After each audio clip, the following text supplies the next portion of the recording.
안녕하십니까. 오늘은 안정을 추구하면 부자가 될 수 없다라는 이런 주제로 한번 이야기를 해보도록 하겠습니다. 조금 내용이 경제학적인 용어가 나와가지고 조금 재미없을 수 있지만 어떤 우리가 재테크에 대한 마인드를 키운다는 의미에서는 한 번쯤은 짚고 넘어가야 될 내용이 아닐까 이런 생각을 해서 안정을 추구하면 부자가 될 수 없다 이런 주제로 한번 살펴보도록 하겠습니다. 그러면 자, 어려운 경제 용어가 하나 나오는데 이거 알고 있으면 그래도 여러분이 경제신문이나 기타 경제 관련 뉴스를 볼 때 좀 도움이 될 겁니다. 일단 원론적인 그 사전적인 의미를 설명하고 비유적으로 한번 설명해 보도록 하겠습니다. 잠재 성장률과 실질 성장률. 잠재 성장률이라고 하면 사전적으로 이렇습니다. 한 나라의 경제가 보유하고 있는 생산수단, 즉 자본, 노동력, 자원, 토지 등 모든 생산 요소를 사용해서 물가 상승률을 유발하지 않으면서 최대한 이룰 수 있는 경제 성장률을 잠재 성장률이라 합니다. 사실 지표 중에서는 제가 볼 때는 이게 가장 중요하지 않나 싶습니다. 이게 높으면 이제 경기가 좋아지겠구나 이렇게 생각하시면 되죠. 잠재 성장률과 실질 성장률만 보고 이렇게 투자하는 분도 적지 않습니다. 그래서 지금 현재 2020년 잠재 성장률은 한은에서 발표하는 게 한 2.5% 내외 이렇게 봅니다. 그렇지만 지금 여러 가지 대내외적인 환경에 따라서 이것도 달성하기 어려울 것 같다. 뭐 이런 예측을 하는 분도 계시죠. 그래서 다른 말로는 자원을 최대한 활용해서 최고의 노력을 했을 때 얻을 수 있는 최대치의 성장치다. 그러니까 대한민국에서 모든 역량을 다 동원해가지고, 즉 생산수단을 다 동원해가지고 최대한으로 노력했을 때 대한민국의 경제 성장률이 어떻게 되느냐 이를 봤을 때 2.5%다. 좀 많이 낮죠. 제가 알기로는 2000년도 이때는 거의 한 5%대, 많으면 한 6%대, 5%대 내외. 2010년도는 한 4%대 내외. 그 다음에 2020년 지금은 2.5%입니다. 실제 이건 올해는 낮을 것 같은데. 자, 이러한 추세로 올라왔다. 그러면 잠재 성장률에 실질적으로 영향을 가장 많이 미치는 게 뭐냐? 이렇게 봤을 때 인구가 상당한 영향을 미칩니다. 그러면 중국이나 베트남 같은 경우는 잠재 성장률이 높겠죠. 근데 지금 우리나라는 저출산 고령화이기 때문에 쉽지가 않습니다. 그 다음에 이제 투자를 많이 해야 되는데, 투자는 기업이 투자를 많이 하죠. 근데 기업이 생존하기 위해서 투자를 줄인다, 몸집을 줄인다. 그래서 현금을 확보한다 이러면 뭡니까? 기업이 생존하기 위해서 대내외적인 환경이 어려우면 투자를 꺼립니다. 그렇기 때문에 잠재 성장률은 더더욱 낮아진다 이렇게 보시면 됩니다. 그러니까 생산성이 낮으면 잠재 성장률은 낮다 당연하겠죠. 이렇게 또 해석됩니다. 그러면 실질 성장률은 뭐냐? 한 나라의 경제가 실제로 생산한 모든 최종 생산물의 시장 가치입니다. 그래서 일반적으로 잠재 성장률보다는 실질 성장률이 낮다 이렇게 이야기하죠.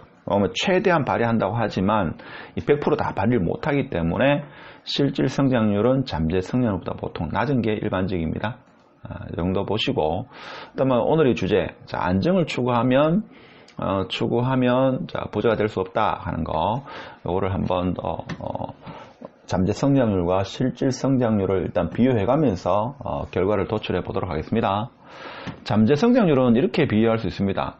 100점 만점인 영어 시험에 홍길동이가 모든 역량, 인터넷 강의도 듣고 학원도 다니고 개인 교습도 하고 엄청나게 열심히 한다 이거죠. 모든 역량을 다 동원했을 때 만약에 90점을 얻을 수 있다라고 하면 이게 뭔가 하면 홍길동의 잠재 성장률은 90% 이렇게 될 수 있는 거죠. 근데 실제 공부를 하는데 홍길동이가 영어 공부를 하는데 공부하는데 50 정도 투자하고 게임하는데 30, 친구 관계에서 한 20을 투자해가지고 실제로 모든 역량을 게임이나 친구 관계를 안 하고 공부에만 집중했을 때 90을 얻을 수 있는데 실제 점수는 80점이 나왔다 이거죠. 이게 실질 성장률이다. 저는 이렇게 해석합니다. 이렇게. 근데 이제 게임에 한번 빠지게 되면 이제 실질 성장률이 올라가기 쉽지 않죠. 잠재 성장률도 그렇고. 그런 겁니다. 자, 그래서 한은에서 발표한 잠재 성장률은 2000년도에는 5% 전후, 2010년도에는 4% 전후입니다. 근데 올해는 2.5% 정도를 예측을 했습니다. 자, 이 정도 해석하면 되시면 되겠고. 자, 그래서 오늘 이야기하고 싶은 거는 뭔가 하면 이겁니다. 자, 안정을 추구하면 부자가 될 수 없는가라는, 자, 이런 주제로 이야기하고 싶었는데, 그래서 잠재 성장률과 실질 성장률에 대해서 좀 언급을 해봤습니다. 자, 공격적인 투자. 사실 빈자 같은 경우는 공격적인 투자를 많이 합니다. 뭐, 젊은 사람은 1억 천금, 좀 공격적인 투자를 많이 하죠. 뭐, 1억 투자해서, 뭐, 1년 만에 1억 벌기를 원하고, 2년 만에 1억 벌기를 원하고, 실제 이런 경우가 주위에 좀 있었으니까, 이제 나도 투자해보자, 이런 거죠.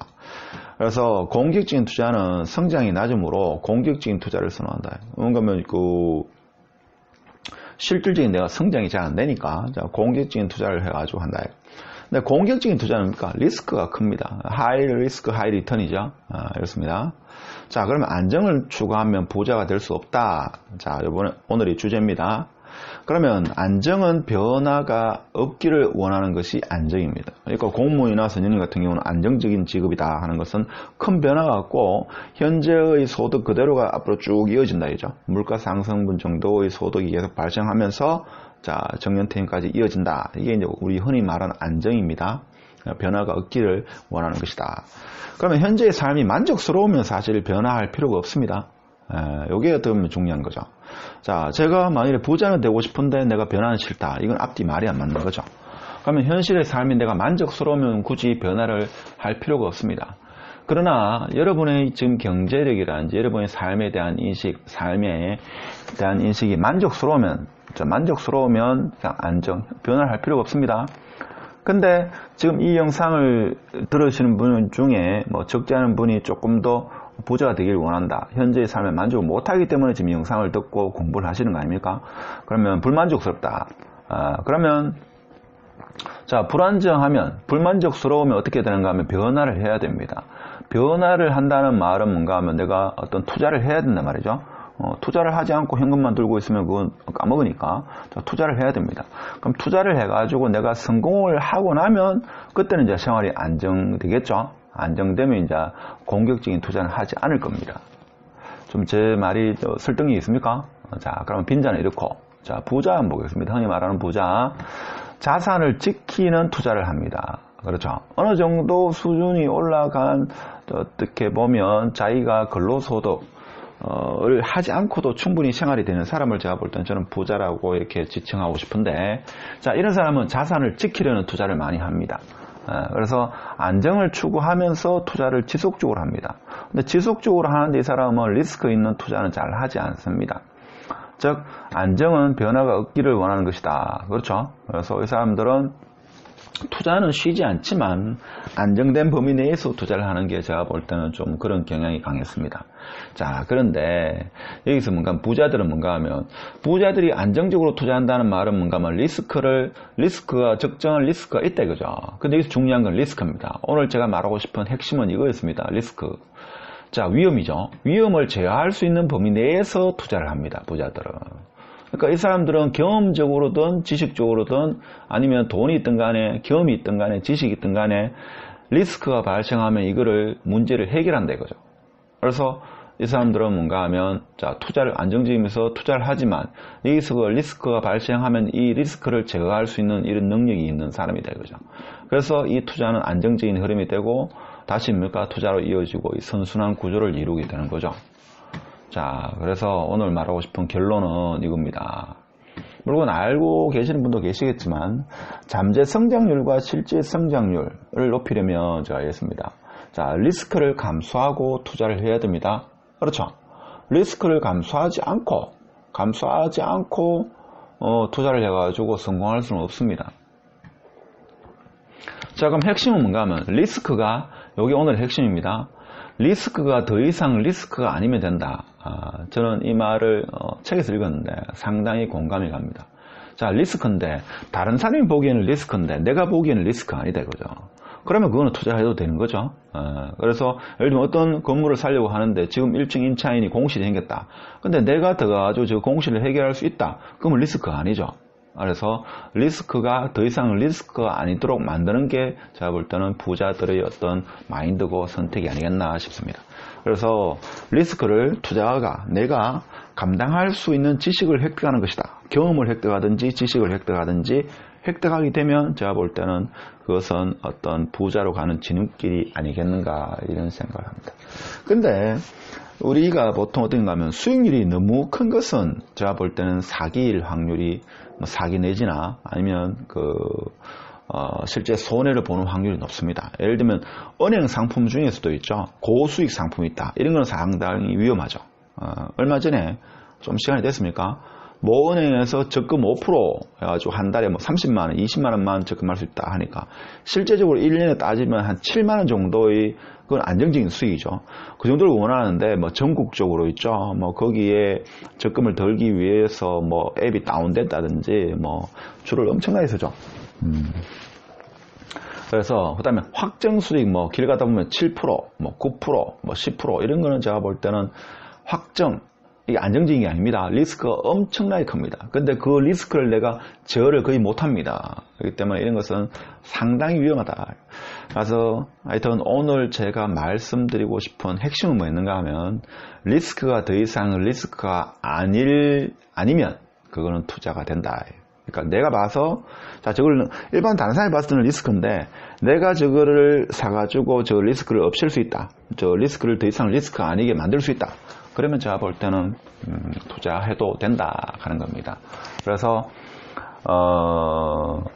안정을 추구하면 제가 볼 때는 부자가 될 수 없다 하는 거는 맞습니다. 어느 정도 적절한 리스크를 안는데 그 리스크를 내가 제어할 수 있으면 된다. 그러기 위해서는 그 리스크를 감당할 수 있는 그런 지식을 획득해야 된다 하는 게 오늘의 키 포인트가 되겠습니다. 자, 오늘 안정을 추구하면 부자가 될 수 없다. 다 그런 건 아니지만 제가 생각할 때는 일반적으로 그렇지 않겠나 라는 이야기로 한번 이야기를 해봤습니다. 오늘 영상 좋았다면 구독, 공유, 좋아요 부탁드립니다. 감사합니다.